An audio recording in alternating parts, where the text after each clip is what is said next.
ಕಶ್ಯಪ ಬ್ರಹ್ಮನ ಮಗ, ದ್ಯುತಿಗರ್ಭ ಸಂಜ, ಚತುರ್ಮುಖ ಬ್ರಹ್ಮನ ಮೊಮ್ಮಗ, ವಿಧಾತನಿಂದ ವಿಧಿ ಬರಹವನ್ನೇ ಬದಲಾಯಿಸಿ ಮರಣವನ್ನೇ ಮೆಟ್ಟಿ ನಿಂತ ಮಹಾವೀರ, ಅದಿತಿಯ ಮಕ್ಕಳ ಅಟ್ಟಹಾಸವನ್ನು ಸುಟ್ಟು ಆದಿತ್ಯನ ಅಟ್ಟಹಾಸವನ್ನು ಮೆಟ್ಟಿ ಹಾಕಿದ ಸಾಹಸಿ, ಅತಳ ವಿತಳ ಸುತಳ ಪಾತಾಳ ತಳತಳ ಮಹಾತಳಗಳನ್ನು ಪಾದದಡಿಯಲ್ಲಿ ತುಳಿದಿಟ್ಟ ಪರಾಕ್ರಮಶಾಲಿ,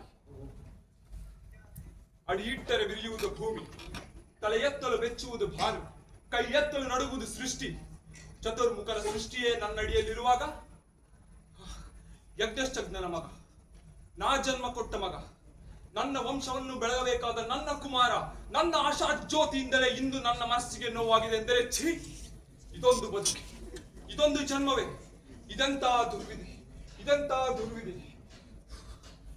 ನಾನೇ ಸರ್ವಶಕ್ತಿಯೆಂದುಕೊಂಡರೆ ಅದಾವ ಶಕ್ತಿ ನನ್ನೆದುರು ನಿಂತು ಕಾಡುತ್ತಿದೆ, ಅದಾವ ಶಕ್ತಿ ಪುತ್ರನನ್ನೇ ಶತ್ರುವನ್ನಾಗಿ ಮಾಡಿದೆ, ಅದಾವ ಶಕ್ತಿ ಅವನಿಗೆ ನನ್ನನ್ನು ಎದುರಿಸುವ ಧೈರ್ಯ ತುಂಬಿದೆ, ಅದಾವ ಶಕ್ತಿ ಅವನಿಗೆ ಸಾವು ಬರದಂತೆ ತಡೆದಿದೆ, ಅದಾವ ಶಕ್ತಿ ನನ್ನನ್ನು ಮುಖಮಗ್ನನನ್ನಾಗಿ ಮಾಡಿ ತಲೆ ತಗ್ಗಿಸುವಂತೆ ಮಾಡಿದೆ. ಅವನೇ, ಆ ದುಷ್ಟನೇ, ಆ ನನ್ನ ಕುಲವೈರಿಯಾದ ಹರಿಯೇ ಇದಕ್ಕೆಲ್ಲ ಕಾರಣ.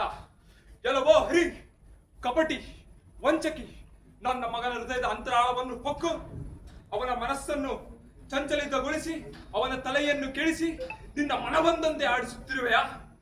ಶಿವವೋ ಹರಿ, ನೀನು ಪರಮ ಪುರುಷೋತ್ತಮನೇ ಆಗಿದ್ದರೆ, ನಿನಗೆ ಆ ಪೌರುಷವೇ ಇದ್ದರೆ, ನನ್ನಂತೆ ನೀನು ನಿಜವಾದ ಗಂಡೆದೆಯ ಗಂಡೆ ಆಗಿದ್ದರೆ ನನ್ನೆದುರು ಬಾ, ನನ್ನೆದುರು ಬಂದು ನಿಲ್ಲು.